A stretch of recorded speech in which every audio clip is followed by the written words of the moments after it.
Hello, nerds. Welcome to GeekBeast. This is part of the Geekish Network. This is your daily dose of all things geek. I am your host, Summer Punch, and with me we have Chuck. What's up, everyone? Woohoo! And Trey here. You already know what's up. Let's go. All right, let's get this kicked off. Jump into the main story of the day. Let's start with CD Projekt Red. Blew up on Reddit this morning. They announced that they were victims of a cyber attack. Hackers claim to have stolen and gotten into their internal documents and networks the source code for Cyberpunk 2077, The Witcher 3, and a few other games that they have made. The attackers actually attempted to ransom them. It is unclear what they're demanding, but they want to be contacted within 24 hours.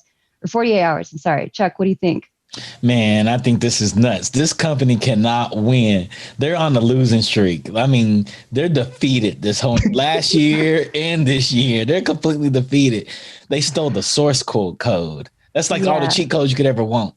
So tell me, what can you do with the source code once it's out in the public and everybody else has it? What's the problem there? If the source code hits online, people can literally copy it, download it, and rebuild the whole game. It's like all the ingredients with the recipe.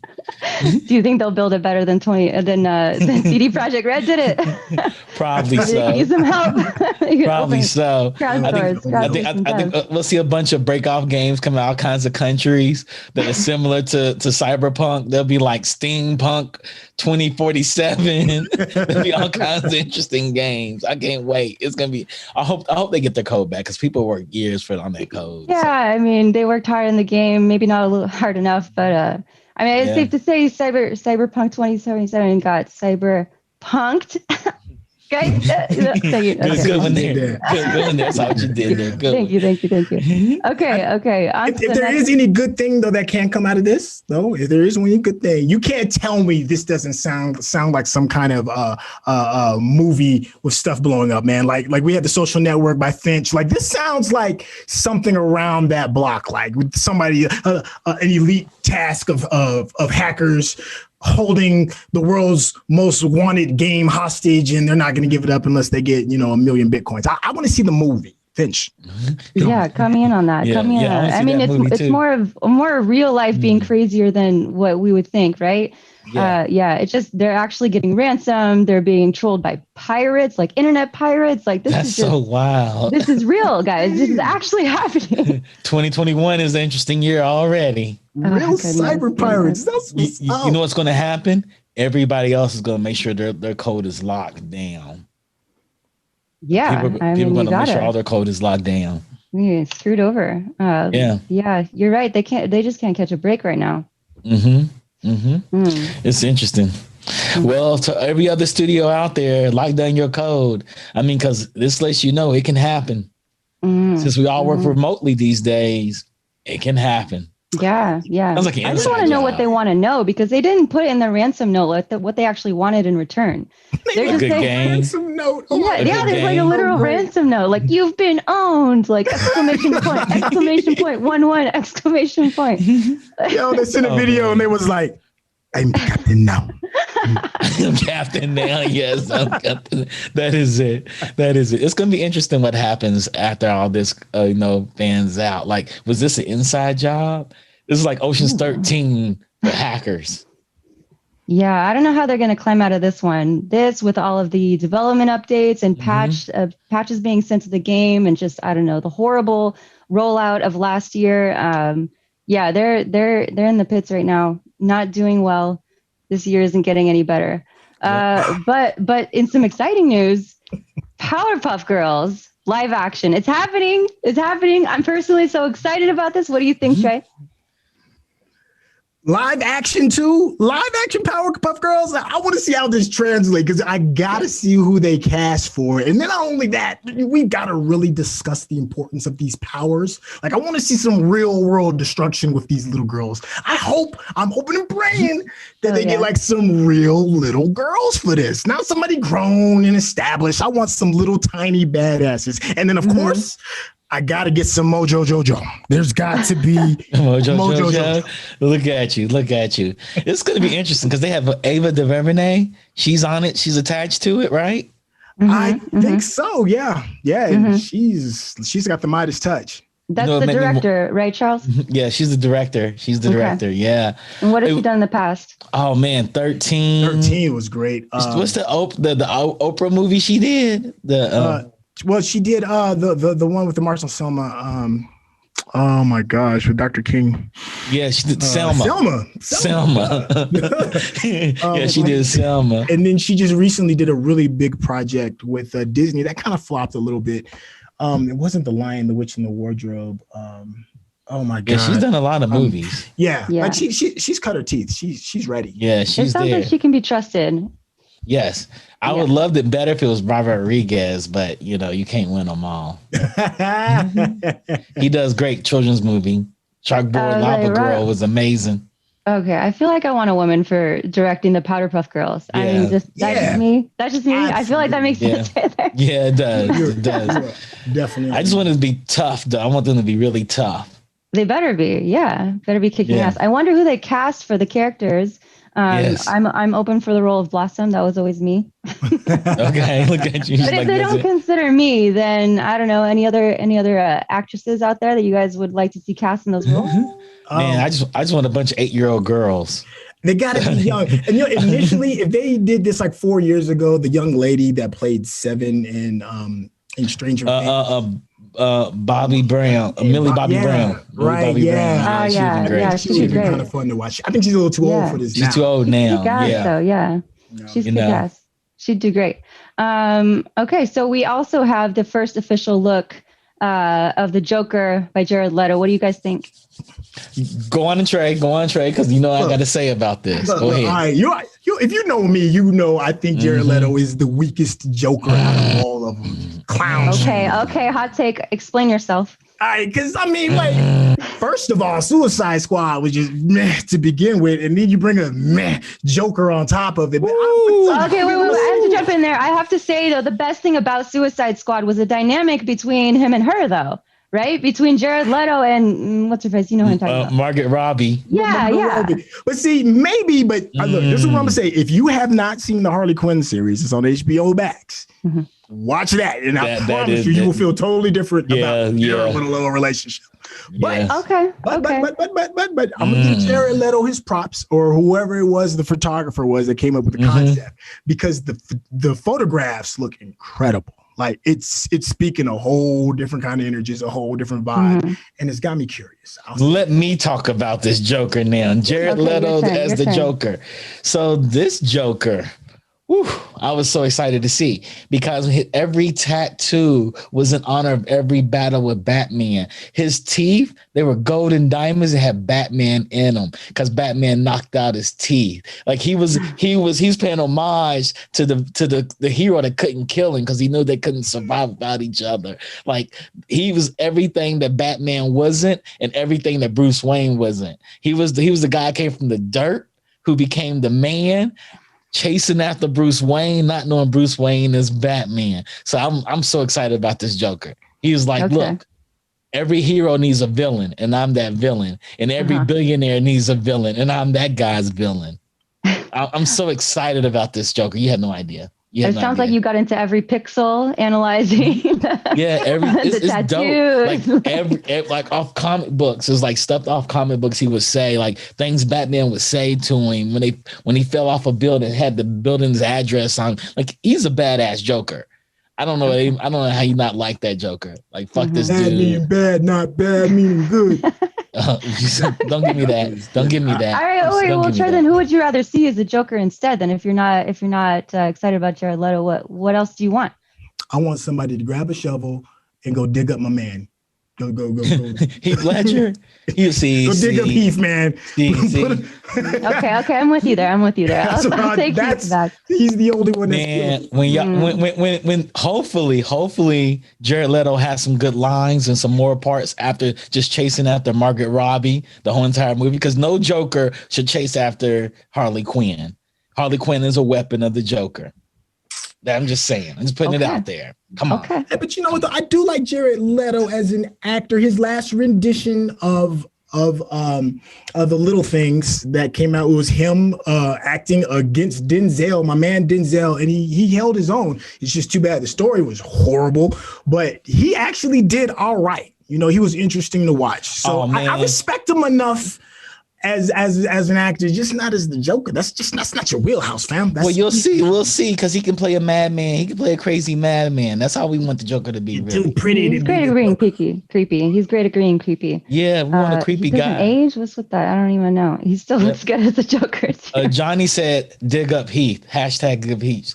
And Sarah said, "Summer." Sarah's hollering at you. Summer. Oh, sorry. I'm missing it. My bad. Here we go. Okay. All right.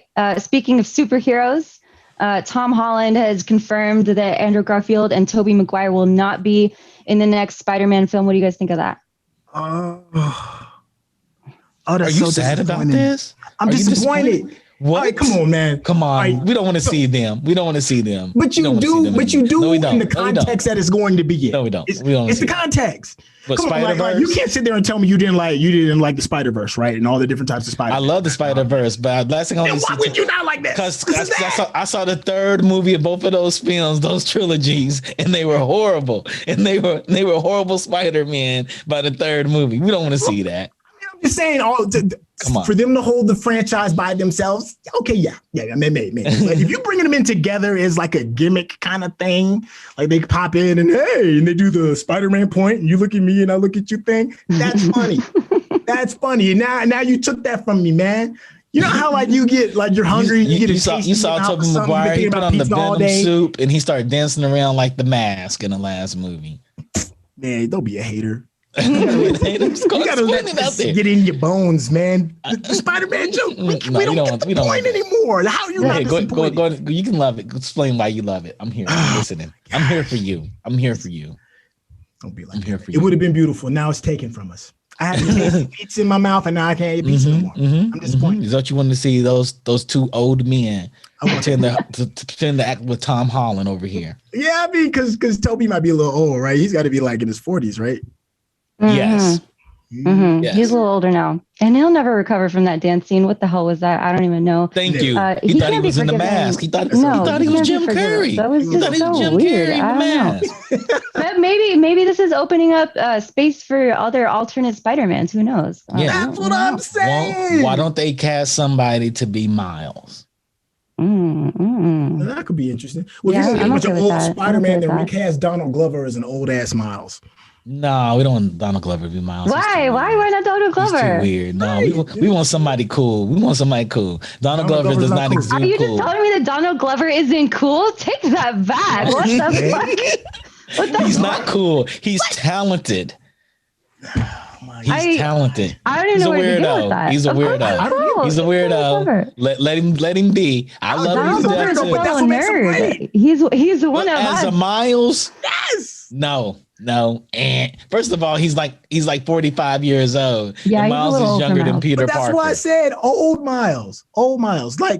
Like oh my gosh, remember God, we talk about him all the time. Juan Carlo Esposito, I think that's his name. Let's be honest, Donald Glover's not even cool. He's not the coolest person in his own TV show. Nobody was on. I'm so offended right now. I'm just saying. I'm just saying. In this beautiful space that we saw how he ruined Lando. I mean, he can be forgiven for that. He's still Donald Glover. It wasn't that bad either. He actually did. Oh, y'all are nice. Okay, let's move on because y'all too nice right now. Y'all being gentle with that guy. He's talented. That's why I'm just trying to support him. Okay, I'm supporting too, but not as Miles Morales. Maybe another Spider-Man. I don't know. Okay, so on to some more serious news. Some breaking news today about Riot Games CEO. He's now under investigation following allegations of gender discrimination. Nicola Laurent, sorry guys, bear with me. I'm going to read this because I feel like it's worth it. Nicola Laurent, the Riot Games CEO, is under investigation for gender discrimination and sexual harassment allegations. The Verge broke the story today, and it was that after the legal suit was filed against the company. So due to Laurent's stature at the company, a special committee at the studio's board of directors will oversee the investigation, which is a third-party firm currently conducting it. A spokesperson told Verge today that the company is taking all allegations of harassment and discrimination very seriously, thoroughly investigating claims, taking actions against anyone who is found to have violated their policies. This isn't good. What do you think, Chuck? Oh man, first of all, they should have an independent party actually do the investigation, not the board of trustees. Should be heading the board of directors shouldn't be heading this. If this is all real, bye, Laurent, bye. Yeah. See you. As a matter of fact, everybody connected. They didn't fire the HR. They didn't fire everybody, supervisors in between that knew about it. This stuff doesn't happen in isolation. You know, people get protected and covered up, especially if it's somebody like the CEO. Yep. If the whole C-suite needs to go, let the C-suite go. Let him go. Yeah, you know, I really thought they turned their game around. You know, they had a bunch of similar allegations and PR issues years ago, but there was, you know, a quiet period for a while. People on the inside have always been telling me that it's much better there, that the culture had turned around. I know that they had turned around their hiring practices by opening it up to people who don't only play League of Legends and their games. So, I mean, they were clearly making an effort internally, but was it just at face value or was it just surface level? I don't know. It seems to have been, because this is still happening and it's at literally the highest level in the company. The CEO himself is being accused of sexual harassment. Yep. Yeah. Yep. I mean, the CEO is accused, so it's definitely in the culture. It's definitely in the culture. And that culture has had a lot of issues. They need to clean house at this point. You know, so rebuild the studio. According to the lawsuit filed early in January, Shannon O'Donnell is a former executive assistant, so she was working directly with the CEO, and who had joined the studio in 2017, and claims that her employment was wrongfully terminated in July of 2020, last year. O'Donnell claimed that Laurent made sexual advances towards her shortly after she filed a complaint internally. Laurent's complaint internally about his sexual advances with the company's HR. O'Donnell's employment was terminated. She believes that it was a direct retaliation for raising these issues. So mistake number one, never go to HR. They're not your friend. They're not your friend. They're not your friend. They're not, HR is not going to, I'm sorry, don't come at me for this, but they're not there to help you. They're not there to help you. Help the company. Yeah. And the HR, everybody should be penalized for this, for letting this woman go, for what happened to her. If this is all true. I agree with you. I think an external independent organization should be doing the investigation instead of an internal company appointed, you know, whatever that they can influence can run it. I mean, that just doesn't seem as trustworthy to me. Do you? No, I don't think it's trustworthy at all. Yeah. I think the way they let her go, that's not trustworthy too. So even if she's found out that these allegations don't hold up, there's so many things they could have done. Clean the servers, pull the emails off. Hopefully she has enough evidence to support her claim, if it's true. This whole company's always been having bad luck with how they treat their women employees. Not bad luck. Back it up. Not bad luck. They're misbehaving. Yes, you're right. Absolutely. They should be all held accountable.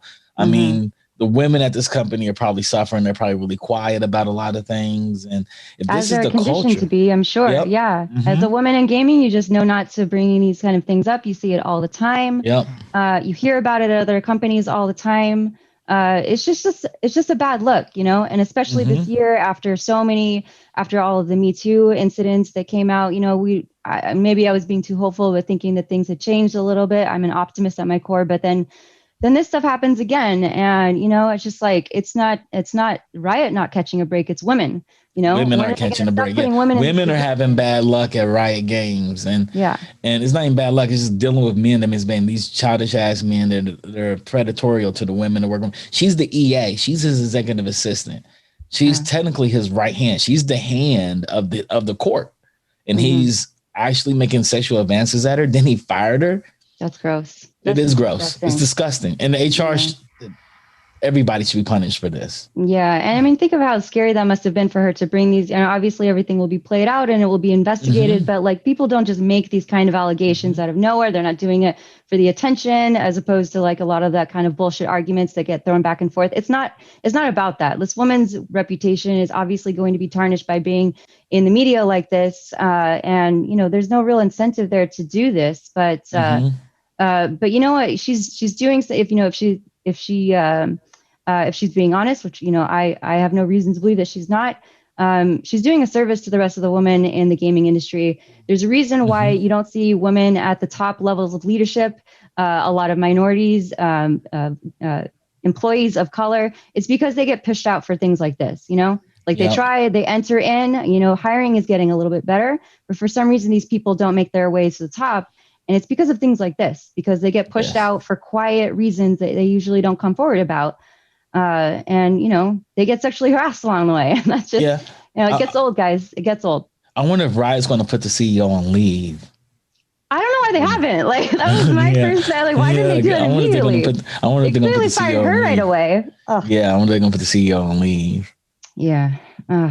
Gosh. Well, I look forward to a day where this doesn't happen. It might be a little overly optimistic, but I say take him down, fire him, get rid of his ass. We're done. Yeah. I'm tired of this shit. I'm tired of these kind of news stories. I hope he without severance. That's the big one right there. Yeah. No golden parachute, no none of that. None of that. Yep. Let him go. Yeah. Let him go. Bye, Laurent. Okay, on to the news about Pokemon, the World Championships. More bad news, guys. It was canceled. The Pokemon World Championship for 2021 has been taken off the slate for this year. How disappointed are you on a scale of 1 to 10? 10 being the most disappointed.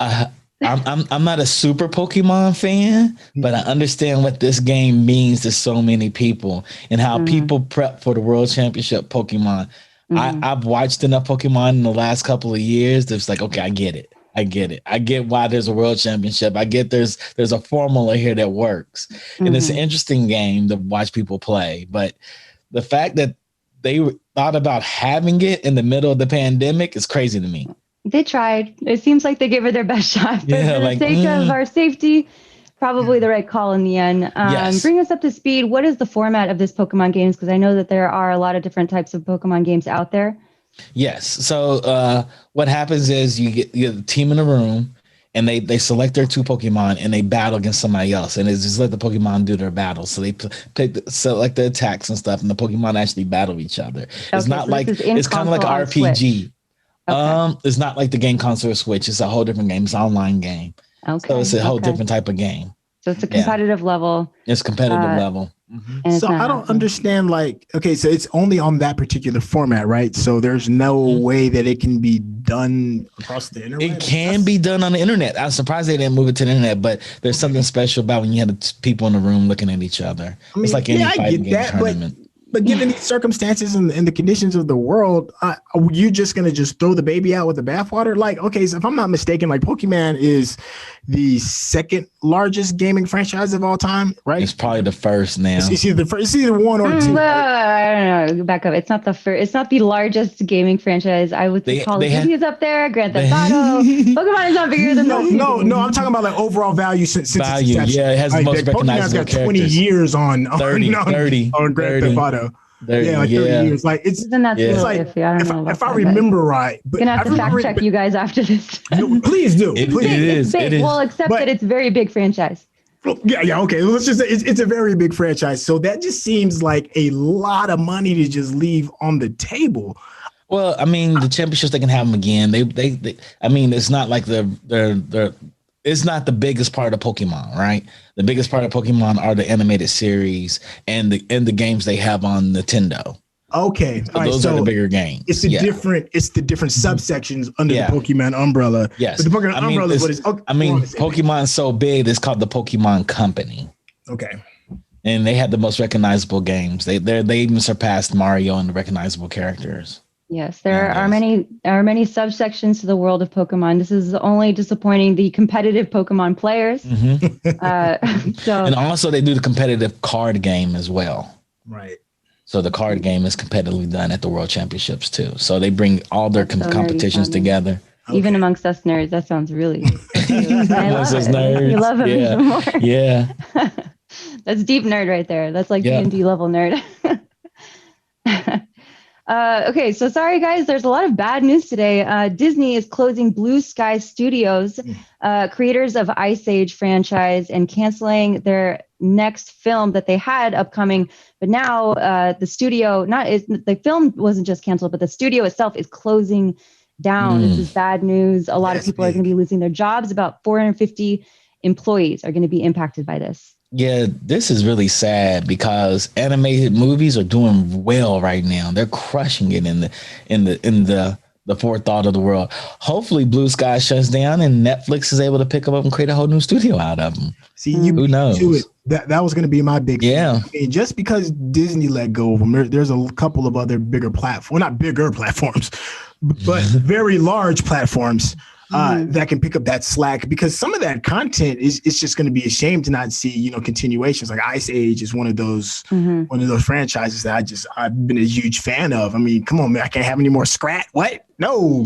I relate to that character. Yeah, exactly. Spirit animal right there. Yeah. And they were willing enough to, take on projects with people of color, like Spies in Disguise, which was Will Smith's project. So, they at least, based off of what they've shown us so far, are willing to give everybody a chance in an inclusive artistic environment. It'd just be a shame for them to just fade into nothingness. Yeah. So 450 people, hopefully they get picked up somewhere else. That's what we can hope for in this industry. Yeah, that I hope for them that they find and they land on their feet. Okay, so Spotify is testing live lyrics, guys. Tell me about that. Okay, so apparently Spotify's out here where as the songs plays, it's updating lyrics. You can update lyrics with Spotify. So Apple shows lyrics when you play it, right? Spotify is doing the same thing, and apparently you can update it as the lyrics get better. So people may put the wrong lyrics in, you can change them and everything, and they actually test the live lyrics. So why would I want to buy that? Why is that going to make? It's part of the service. When you got Spotify, you can read the lyrics off of it as well. You do it with Apple Music already, right? So now you can read your lyrics. Okay. Are people going to interpret and analyze the lyrics for me live like they already do? Like Can somebody get in and just get into their head and explain what the artist is feeling for me there? Because I like that part of it. That would be nice. This is what he was thinking. This is what she was thinking. Or but if the artist comes in and highlights their lyrics and tell you what they were thinking when they were making them. That's what I like really that. I like that. But I don't want it unless it's live. So don't. You want them live? I want The Weeknd on there explaining what he was thinking to me while I am personally listening to his music. That's interesting. Speaking of The Weeknd, I heard he's been streaming pretty well lately after he released his the Highlights album right before the Super Bowl. Yeah, killing it lately. Yeah, we had jokes about him, right? Like at least I did regarding his Super Bowl performance, because it was just kind of right? Guilty. But I guess at the end of the day, he got the last laugh. He invested $7 million and got his money back, seemingly, in spades and back. It's incredible. I guess we were thinking we were thinking checkers, and he was thinking chess. One lesson that needs to be learned is invest in yourself. Yeah. Mm-hmm. He did. Good for him. Good for him. Yep. He deserves it all the success he gets. Last thing that we're going to get to before we close out the show today, Black Myth Wukong. A new trailer dropped today. It looks gorgeous. Chuck, tell us about the game. At first I was kind of skeptical when I watched the first gameplay. It's Game Science is a studio out of China. It's probably the first big AAA game that's going to hit internationally. It looks amazing. Now, at first I was worried about the combat. I was like, the combat looks okay. It doesn't look too in depth. It looks like it's basic. But now I'm like, okay. Speak for yourself. That looks great. I loved it. It didn't have the levels I was looking for. I was looking for those levels. I was looking for like secure levels or secure levels or Neo levels. I worked on that game. Or Devil May Cry level of deep combat. But apparently they may have that. The game looks amazing. I'm going to buy it regardless of if the combat is good or not. Yeah. I'm really excited to see international studios, basically non-Western studios, putting out AAA quality games for a global audience, so we can get some new perspectives in story and narrative. Okay, you agree with me there. Yeah. I'm excited for that. And it's about their culture too. It's the story that they have that China originated, and they keep reproducing it. And this looks like a great take on it. Okay, so in case some of our viewers don't know, one of the main characters is the Monkey King, right? The Monkey King, yes. Right. And the Monkey King, he has been popping around in a lot of cinema. Let's see, we talked about Jet Li doing a Monkey King movie. I think Netflix has a series about the Monkey King. So just in case you're hearing the name of this title and you need a frame of reference, the Monkey King, he's like this mischievous character that will kick your ass, he was the king that played jokes on everybody in heaven. When he took his master east, when he has to go back west, make the journey back west, and they were like, oh, you can't come back into heaven, so he has to earn his way back into the heaven. And like his thing is like he's got like the golden staff, right? I think that's what it is. So one of the things that really stuck out to me that I'm really excited about, outside of like the combat, because the combat does look good enough for me, but the creature design to me was really amazing. Original. Yeah, amazing.